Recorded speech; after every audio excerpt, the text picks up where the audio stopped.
CBS News.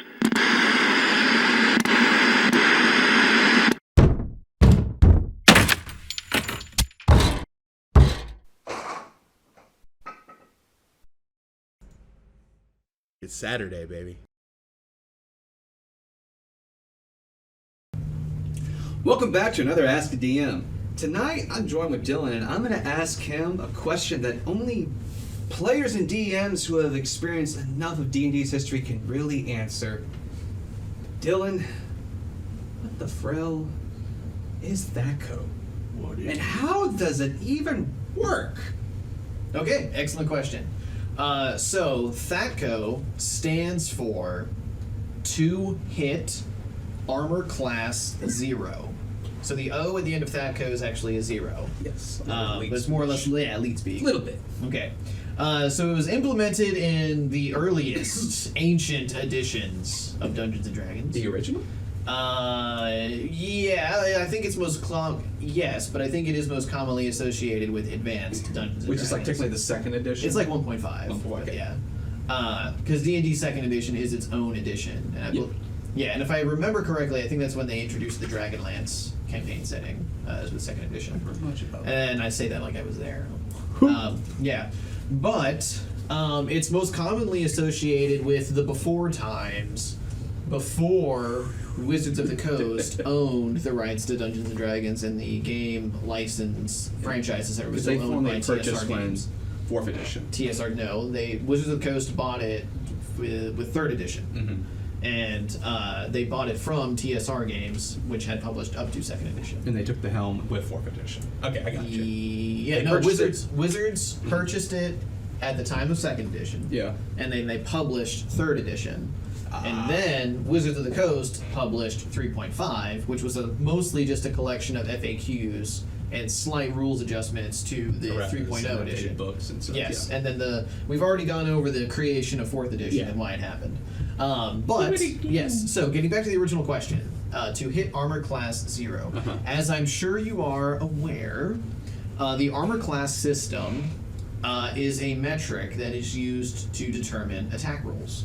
Right, so in current editions, or with the Wizards of the Coast Forward editions, the way an attack roll would work is I have some kind of bonus, right? I'm going to roll my d20. I'm going to add that bonus and all of its modifiers, all of its penalties, positional modifiers, all that kind of stuff, whatever it may be, right? And I'm going to add that to my dice to get my total. And that total has to equal or beat your armor class, right? So your armor class became a target, like a threshold, okay, for what it was meant to, determine a success or failure. And what my good friend Brucey here is going to say is with THAC0, we're going to use that same kind of concept where we have a roll and modifiers and a goal, but we're going to adjust what gets plugged where. Okay, so I'm going to use Pathfinder in 3.5 because that's the edition we're currently playing, and then I'll also tie in 5th edition. Sure. So in 3.5 in Pathfinder, what you have as a kind of static modifier to the class is your base attack bonus, commonly referred to as your BAB, right? And that's different between the classes, right? So martial classes have a higher BAB than non-martial classes, right? So like wizards, sorcerers, full casters, that kind of stuff usually have the lowest BAB, the weakest table, then you have your middle of the road, which would be like your clerics, your rogues, maybe a monk. I don't know the tables off the top of my head, but that would be a more middle of the road. And then full marshals would be 1 every level. Right, effectively equal to your hit die. Okay. And in 5th edition, what you have is proficiency. Right? But proficiency scales across the board, right? So it's usually... It's one of the two things that scales with character, not class. Exactly, right? Okay, so now instead of your BAB or proficiency in the original systems, each different type of class had an attack matrix that determined at what level the result of your D20 roll and modifiers needed to beat in order to determine success. Okay? So full marshals would scale up 1 every level, intermediates might be one every 1 or 2 levels, and then wizards being one like every 5 levels. Okay. Okay? So each different type of class had its own table to determine success versus failure on attack rolls. Okay? Okay. And I know we're still talking about THAC0. This is all going to tie into THAC0. Yeah. Okay, so give me a second. I'm trying to You're make a couple of points, Yep. and we're all going to pile it back in. I okay? see the path you're taking. Okay, so what THAC0 stands for to hit armor class 0, that was a specific point in the attack matrix of all the different classes that determined the base result of what your D20 needed to be before modifiers in order to determine success versus failure. So if you had a THAC0 of 20, your D20 roll plus modifiers needed to meet or exceed 20. No, we haven't even talked about armor yet. Yeah. Okay? So it's just, what this meant was, rather than having a static modifier that got added to a roll, you had an adjustment of what was considered success or failure. Okay. Okay, so with respect to full marshals, like I was saying, 20, a THAC0 of 20 is kind of like starting level 1. Okay? And there's a reason for that, and I'll get to it in a second. And the math is going to blow your mind. The way they did it, I don't know how, I don't know why they chose to take the, I guess, statistics in this direction, but, once you actually start to plug in a bunch of the different values, you'll be like, okay, so a THAC0 of 20 was the THAC0 of basically every level 0, because remember, in original versions of Dungeons & Dragons, you could have negative levels, depending on what type of class you were playing. Yeah. A THAC0 of 20 was the kind of standard THAC0 across the board that everybody kind of started with. It's like a commoner would have THAC0 20. Yeah, a level 0 squire wasn't even a full paladin yet, had like a THAC0 of 20 at level 1, and at level 1, a rogue had a THAC0 of 20, and at level 1, a cleric had a THAC0 of 20. Okay. Okay, so everyone started with a THAC0 of 20, which is, as I'll say it again, the result of your D20 roll, which was usually rolled privately by the dungeon master, needed to meet or exceed 20. Okay? Okay, so far we have an enemy fighter against, let's say, the cleric. Okay? It's level 1. Okay? The enemy fighter rolls the die. Yep. Let's say he has a +5 for whatever reason. Yeah, positioning or whatever, yeah. He has a 15, so he hits 20. So he hits this character. Yes. But if he only rolled a 10, he'd have 15. He would not hit the character. Correct. Okay. Yeah. Still following it. Okay, yes. And we'll call that ambiguous +5, like positional bonuses or situational bonuses, whatever it may be. I'm just keeping easy numbers. Yes. So far it's Now- not that much different than what we play with now. This is where it gets way different, though. Armor class was a scale, a calculated scale, between 10 and -10.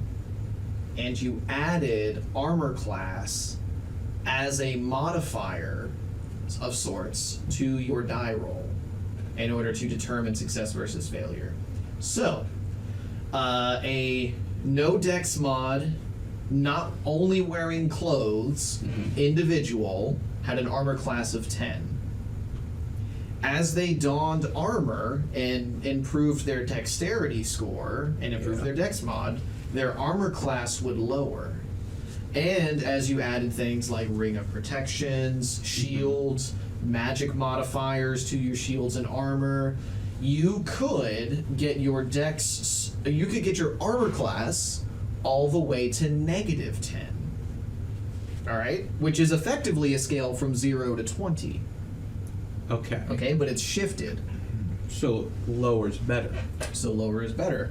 Because you add armor to the D20 roll in order to meet your THAC0.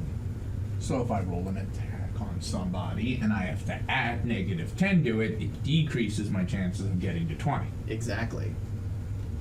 Okay. Which is why Mm-hmm. a level 1 fighter with a THAC0 of 20 could hit a unarmored opponent 50% of the time as a 10 or higher on the die roll would add up to 20 because the unarmored opponent would have an armor class of 10. 10 plus 10 is 20. Unarmored opponent has an armor class of 10. Average result of the d20 roll statistically, the average sum of the d20 results is statistically 10. Yeah. You add them together, 50% of the time you have success versus an unarmored opponent, assuming you have at least one level in fighter. Okay? Now, let's go through some examples. Yes. Okay. That's where I follow you better here. Yes. Okay, so I'm a level 5 fighter. Sure. My THAC0 is 15 because my THAC0 decreases by a ratio of 1 to 1. It decreases by 1 for every 1 level of fighter I have. Okay, so your 5 levels right now from 20 to 15. Yes, my THAC0 is now 15, which means in order to hit an opponent to hit armor class 0, because now the armor class of 0 means I am not adding anything and I am not penalized to anything. The 0 metric of armor class is now the focal point of my attack matrix, as it implies no bonus and no penalty. To hit an armor class of 0, I need to roll a 15 or higher after modifiers. Okay? So an enemy attacks this fighter. Okay, Okay. the fighter attacks an enemy. Okay. Okay. All right, we're going to assume that the fighter just has regular gear and is using a non-magic weapon. Okay? The fighter has a THAC0 of 15 at level 5, and he attacks and rolls a 13. It means he would hit anybody with an armor class of 2 or higher, thus a 2 or worse with respect to the way that table is set up. So because the 2 armor class can add to his die result of 13 and equal his 15 THAC0, that would denote success. An armor class of 2 is full plate with a light shield. Okay. An armor class of 10 is an unarmored, unagile opponent. An armor class of 9 is usually a dex mod of 1 and still wearing no armor. An armor class of 8 is where you start to get into the realms of light armor, which would effectively give you a bonus of 2. This is kind of where like padded armor or leather would begin. Okay? So you notice how in newer editions, light armor gives you a bonus of 2 to your armor class. It's the exact same kind of premise, except rather than working from 0 and going up, you're working from 10 and going down. Okay? Okay. So THAC0 is staying. I see where I was got confused with this. Yes. The AC in the word THAC0 always threw me off, and I always visualize as the defense portion, but actually it's just the hit portion. Yes, THAC0 is your attack matrix. THAC0 is only used So basically, aggressively. It's your DC that you have to hit, and it shrinks down, therefore being easier as you level if you're on a 1-to-1 ratio like Correct. a fighter. Yes. Okay. And then the armors you would pick basically give you a set, this is your defense. Yes, and lower is better, and it can go as far down as -10, which would be like a dex 20, because their modifiers can also go above 20, and AD&D I think it capped at 25. So you would have like, a dex modifier of like +6, +5 magic field plate, and a +5 tower shield would give you an armor class of -10. Which would be one of the hardest to hit. Which would be the hardest to hit. There is nothing better than -10. So the fighter in this example, let's say came across an opponent who has that set up Yes. and is at -10, Yes. would have to roll. A 25 on a 20-sided die in order to hit a THAC0 of 15, assuming he's level 5, rendering it impossible. With no equipment to boost it further. Correct. Okay. Yeah, that's I can see where things were reworked a bit over the additions, but the essence of it's still there. Yes, it's the exact same concept, but the mathematics are it's the exact same concept, but the execution is inverted. Yeah. Yeah. The armor class becomes a difficulty, and the matrix, the attack matrix, becomes the modifier.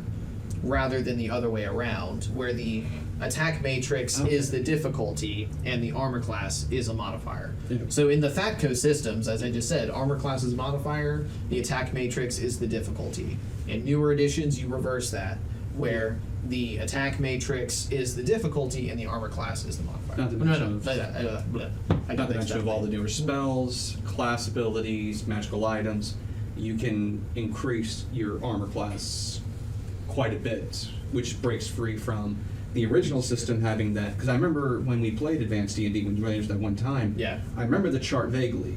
Yes. And you mentioned how originally the DM did all the rolling behind the screen. Yes. So having a chart of every class, every pretty much possible combination they'd have access to is like, oh, you have this and that, so I got to hit that. Yep. Makes complete sense. Yes. And then you can also add in like positional modifiers, so like enemies prone, Yeah, sure. they're flanking, all that kind of stuff. The older systems did recognize facing, so there was no this like omnipotent everything that I have line of effect to, I also have line of sight to, and everything that I have line of sight to, I'm not flat-footed against. You know, assuming no variables. But the older systems did invoke a facing, right? So in order for rogues to backstab, they had to actually be facing away from you, and you actually had to have clean shot to the back. But Instead of being called sneak attack, it was actually literally backstab. yes, exactly, yeah. And same things like with assassins, the assassination table.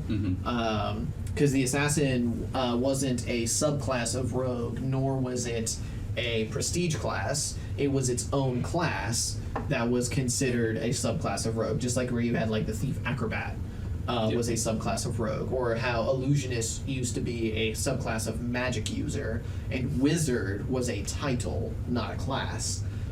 And there was no such thing as a sorcerer back then. I do miss the class level ranks, different names. Yeah. That was one thing I thought was really neat when we played that. Yep. Yeah. But okay, Maybe 6th edition. That actually kind of better explains it. I can see how things evolved over time, but while it's still at its core still there, I guess, in a way. Well, it's yeah. I mean, I grew up with the older editions of D&D, so I mean, like for me, it's ingrained. Yeah, in my, it's second nature. But even 5 even kind of brings that back a bit, where depending on what armor you take, you otherwise get number plus dex, or in the heavy armor, it's just the number. a set number. Like in the case thing full plate, it's just 19. 18. But Or yeah. 18, but yeah. But you can get to a full 20 with full plate and a shield. Yeah, but of course they also simplified shields, where it's just a +2 no matter What what type, buckler, yeah. full plate, tower, doesn't matter which. Yeah, there's just shield. I kind of wish they kept the 3.5 aspect of the different shields meant something. Yeah. Like there was a trade-off. Like you could do this and that, but you're slower, or it's more cumbersome. Yep. But yeah, so that's that go. Well, that's great, because I know there's a lot of new players out there who have heard whispers of the word THAC0 standing on weird walls. What is this number? What is this letter? Yeah. And I that write it in bathrooms. What is THAC0? I got that. For a good time, call THAC0. oh my god, excellent question. Well then, All right, Any until further next time. things on that? No. I guess the only thing that I would leave with is if you ever get the opportunity to get your hands on like a PDF version of some of the OD&D or AD&D books, maybe second edition books, go back and read them and just flip through them and get an idea of the foundations that were laid before you were introduced to the hobby. That's true. Because we truly do stand upon the shoulders of giants with the types of systems that we have available in today. Well, I mean, D20 pretty much led to, if not created, the D20 system that spawned multiple Yeah. different other, companies have made their own version of it, which have their own pros and cons. But Yeah. But yes, a lot of that is inspired by, and some of it still references or uses the same bell curves and statistical analysis as the original TSR games. So yeah, I would encourage everybody to go back, do a little bit of history. If you're a real big fan of this community and this fandom, learn your roots. Yeah. Figure out where it all started. not to mention, you might pick up a few things that have been long since forgotten, like the different titles for each level that you could incorporate into your own characters. Definitely. Like yeah. if I ever play Cleric again, I will probably look up that chart going, nope, at this level I've reached this point, and then Yeah. go through that. But all right. All right. Good answer. I love it. Until next time. Until next time. Ultimate power.